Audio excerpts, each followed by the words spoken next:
Disney just announced their replacement for FastPass, and everybody hates it.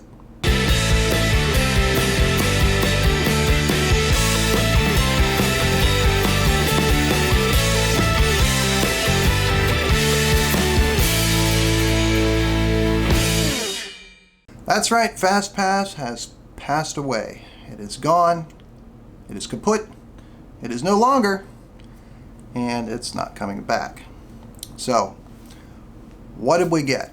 What we're going to get is going to be part of the My Disney experience, or the Disneyland app if you're in Disneyland.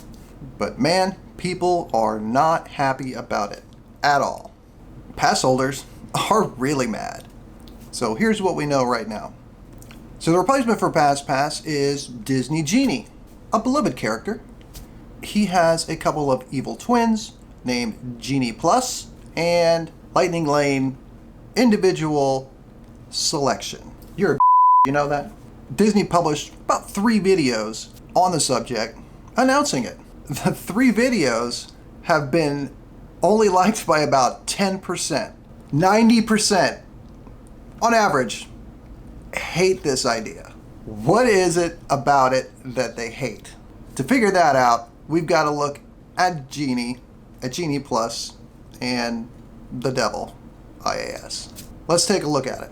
Alright, so basically it consists of 3 main components. The first one is going to be the Disney Genie, alright, which is free. What that does is it gives you personalized itineraries, the tip boards. What you want to think here is load balancing.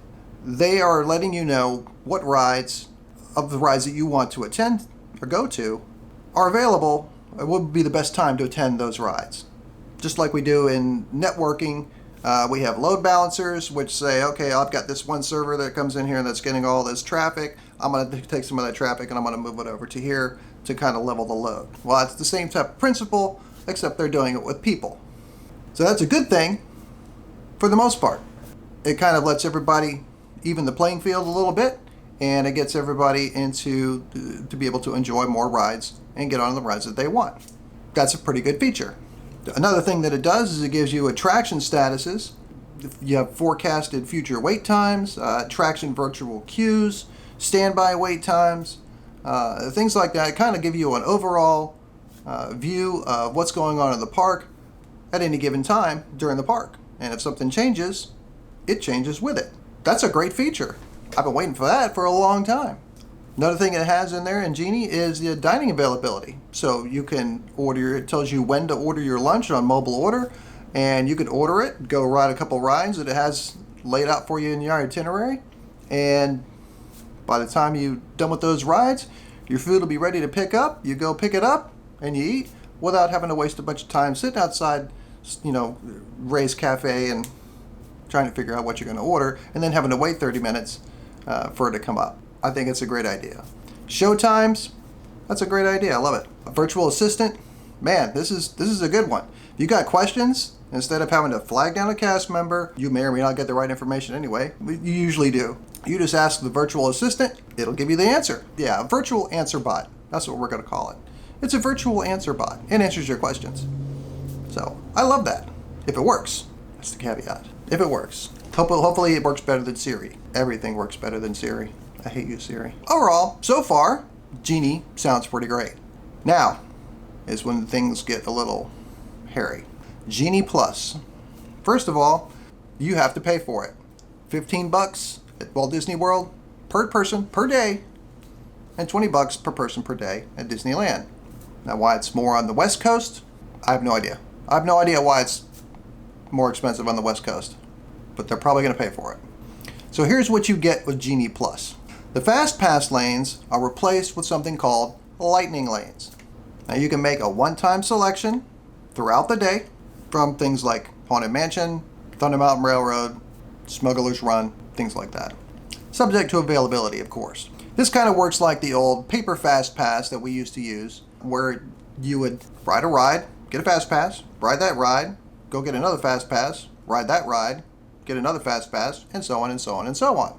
The only difference is here is that it's not paper and you don't have to physically run from one end of the park to the other end of the park to get your next FastPass. Having been someone who's done that before many times, been running back and forth all along the park, I could just do it on my phone while I'm in line for the current ride that I'm on, the FastPass for the Lightning Lane. That's kind of better. I'm a little peeved that I have to pay for it now, but it's a little better. Also with the Genie Plus, you get at Walt Disney World something called augmented reality lenses for PhotoPass. It doesn't say whether PhotoPass is actually included, which probably means that it's not. But in Disneyland, you get PhotoPass downloads from the day that you're there at Disneyland. They also have something called audio experiences, where they paid some Imagineer to sit in a dungeon and read scripts about history.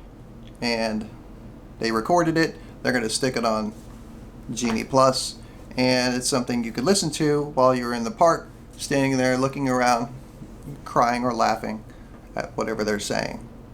Everybody else doesn't know what's going on. It's kind of creepy, but it sounds like fun anyway. So that's what you get with Genie Plus.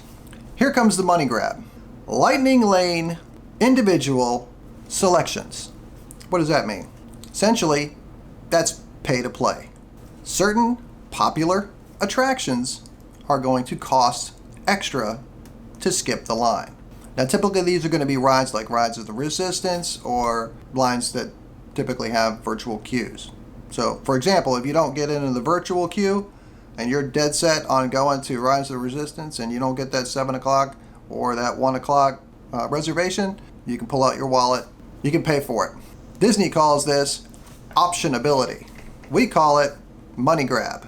Now here's the thing, no one knows how much it's going to cost per ride. You can ride up to 2 rides in any given day, but we don't know how much it's going to be per ride.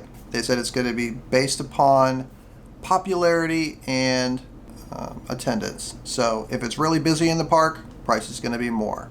If it's a dead day, price is going to be less. Is that going to be $3, $15, $10, $100? Nobody knows. They said it's going to be announced before they release it, so we'll find out then. So that's about it. That's what we get. We get Genie, which we like. We like Genie. We like the personalized itineraries, the tip board. We like the attraction statuses, the forecasting, the dining integration, the standby wait times, show times, the virtual answer bot. We love all of those things. We like Genie Plus. We don't like that we have to pay for it. What would be really great is if Genie Plus was included in Genie. And just go away with Genie Plus and just call it Genie. Yeah, I'm good with that. And what we despise, Lightning Lane individual selection. This is kind of like robbing Peter to pay Paul. I'm sorry. It's not robbing Peter to pay Paul. It's robbing Peter to punish Paul. Because that's who's going to get punished. Is everybody that can't afford to pay to get on that ride. Also, what do you think is going to happen to the wait times on the standby line when you have all these people paying to skip the line? If you're skipping somebody, that means somebody has to wait longer. That's what it's doing. This whole pay-to-play type of deal, it's not a new concept. Other theme parks do it. Universal Studios has Express Pass. Six Flags has Flash Pass. Hershey Park has Fast Track. I don't know who comes up with the names of these things. They're kind of coming into line with the rest of the industry. The decision comes down to kind of two things, whether you're going to use IAS or Genie Plus, and those are time and money. If you've got the time, it doesn't matter. You can just stand in line, wait your turn, and you'll get on your ride. If time is a factor, you can pay for it, hence the optionability. But if you don't have the money, you don't have an option, which is what I think Disney doesn't understand. The price of their tickets is pretty expensive. What used to be included into the price of those tickets is now being charged extra for. Hopefully, based upon the fact that 90% of everybody who watched those announcement videos doesn't like it, hopefully they'll take the hint. Maybe they'll include it into the as an annual pass holder perk. That'd be nice. Annual pass holder perk? get Genie Plus, I'm in, sold. They can still do the Lightning Lane IAS if they want, but I think the Genie Plus should be included into the ticket. I think a lot of other people think the same thing. But like it or hate it, it's happening. And we're just going to have to come to peace with it for now. So tell me what you think about it. You like it? Do you hate it? Could you care less? Let me know in the comments and then tell me why. If you like this video, check out this other video that I did on, oddly enough, itinerary planning, but it doesn't go into details on how to do the itinerary planning. It goes into the fundamentals of itinerary planning and what to do, what to look for, and how to best maximize your time, which is kind of what the Genie is going to do for you, supposedly, which means hopefully I can just throw that entire video in the trash. If you like this video, go ahead and click the like button and consider subscribing to the channel if you haven't already, and hit that bell notification icon to be notified when I post a new video. I'm Poppin' Smoke, kids. I hope you enjoy this video as much as I did making it. I'll see you next time. The video ends now.